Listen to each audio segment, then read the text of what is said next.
Hi, and welcome to my video course, How to Shoot Football Games Like a Pro. My name is John. I'm a professional sports videographer here in South Florida, and I've been doing high school and youth football games since 2004. And I'm really excited that you're here for this course because over the next series of video modules, I'm going to show you the skills, concepts, and techniques to make you more adept with a camera and able to shoot football games better. Now, you may be an assistant coach or a player shooting games or practices for a high school football team. You may be a parent shooting for your child and hoping to get good footage for recruiting. You might be a professional videographer looking to learn a different skill that could be marketable if you're shooting for other teams. But regardless, by the end of this course, you will be much better with a camera. So over the next bunch of modules, we're going to look at equipment, we're going to look at how to set up, we're going to look at actual game footage and analyze how to shoot runs, how to shoot passes, how to shoot special teams like kickoffs, punts, and even how to handle things like referees and when to shoot the scoreboard. So it's a comprehensive course from start to finish, and my hope is that by the time you finish it, you can show up to any game with any camera and do these games like a pro. Okay, as we start the course now, we're going to talk about some of your equipment, and we're going to break this into three sections: cameras, tripod, and accessories. Now, you may have all three, but I do want to take a moment to talk about some of the pros and cons of the different types of cameras, tripods, and accessories, because your equipment actually helps you be a better shooter. So I'm not going to suggest what you should be using or what you should be buying, but I want to bring to your attention a little bit about each camera in this section so that you can understand what you might be dealing with, what challenges you might have to overcome with each type of camera that you might be using.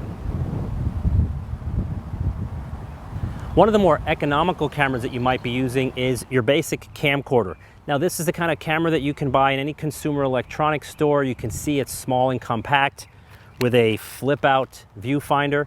Now, this is a great camera because it does shoot in high definition, but the problem that I find with this camera is your telephoto and wide servo, which is what it's called, which allows you to zoom in and out, is really tiny and has to be monitored with your finger, and it tends to accelerate a little bit too much when you're zooming in and out. So you have to be careful. You might be thinking of zooming in slowly on a play or zooming out, and all of a sudden it'll accelerate and back out or zoom in really quickly. But other than that, it's a nice camera. You do have to kind of get real close to it and have your fingers on it, which might not be comfortable for you than in one of the cameras you'll see here in a moment. But this is an affordable camera. It's a great option. You just have to learn to use your zoom well and be comfortable with the tight space. This is what's known as a prosumer camera, and the word prosumer is a combination between professional and consumer. You can't necessarily run to a store and get these, you mostly order them online, but they are top-of-the-line cameras that are used for people like you and me to shoot more professional things. Now, there are different versions of these. There are smaller ones, there are larger ones, there's all sorts of models and brands.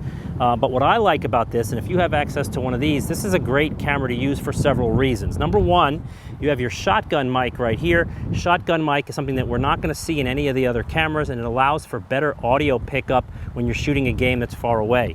It also, in my opinion, has the best servo control. Servo is the zoom in and out, and you can see that right there. I find this to be the smoothest, most accurate use that is sensitive to the touch, and most of your prosumer cameras are going to have that. It also has other features that allow you to control the light if you're filming a game in the bright sun or other factors. You can make quick adjustments with this camera that you can't always make on some of the other cameras you're going to see. So if you have one of these, and if you have access to one of these, this is a great camera to use for the reasons I mentioned. But if not, any of the other cameras I'm going to talk about would also be fine. One of the big trends in the industry now is DSLRs like this one, or cameras known as mirrorless cameras, which are similar.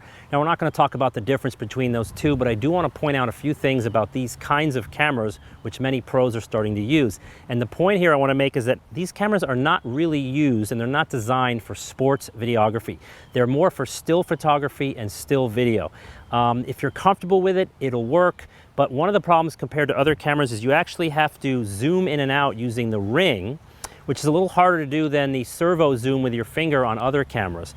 Plus, I've heard that sometimes when you're zooming in and out with these cameras, you pick up the sound of the ring moving on the audio, which is going to be a major negative when you're shooting a game, to hear it constantly zooming in and out. Some of these cameras have autofocus capabilities and some don't. The ones that don't, you have to zoom in manually and focus manually. And from my point of view, it's going to be hard to move a camera left and right and follow the action while simultaneously zooming in and simultaneously focusing. So these cameras, although great for other areas of the industry, in my opinion, are not the best for sports. But again, if this is what you have and this is what you're using, you're going to want to be comfortable with it enough that you can shoot a game without worry about some of the issues like zoom and focus. I've been to a lot of games where I see parents in the stands trying to shoot the game with their tablet or their smartphone, and they're constantly looking this way, using handheld footage, and I can't imagine that the footage comes out very good. Now, I understand that these kinds of products are popular and they do take great video, and you certainly can shoot your games with them. However, there are a couple of big drawbacks with them, which I want to address briefly here.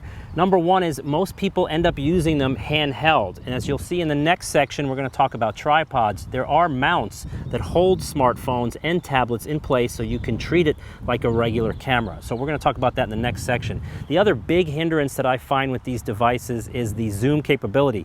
And you've heard me say that in each of the last 4 parts with the cameras.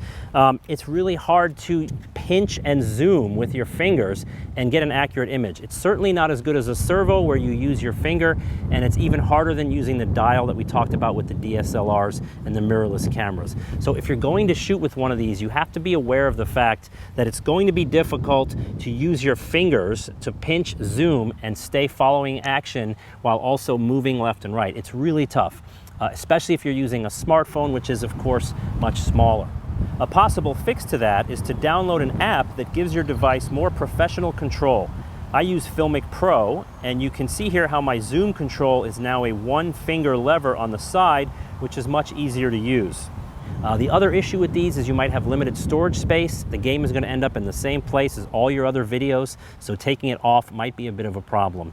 But again, if you're okay using these, you might as well. And that is my big point here as I sum up this section on cameras, and that is it really doesn't matter what you use, whether it's camcorders, prosumer cameras, DSLRs, or tablets and phones. The bottom line is you need to be comfortable with your device, and that means practice with it, okay? Understand where the features are. Use it enough so that you have a comfort level with it and you can predict exactly what the camera is going to do in response to your actions. Be comfortable with your device, know its features, and as long as you have the ability to zoom in and out properly, and as we'll see in the next section, as long as you can pan left and right properly, you're halfway home. So best of luck with your camera no matter what you're using, but make sure that you're good with it because that's a major step to doing this properly.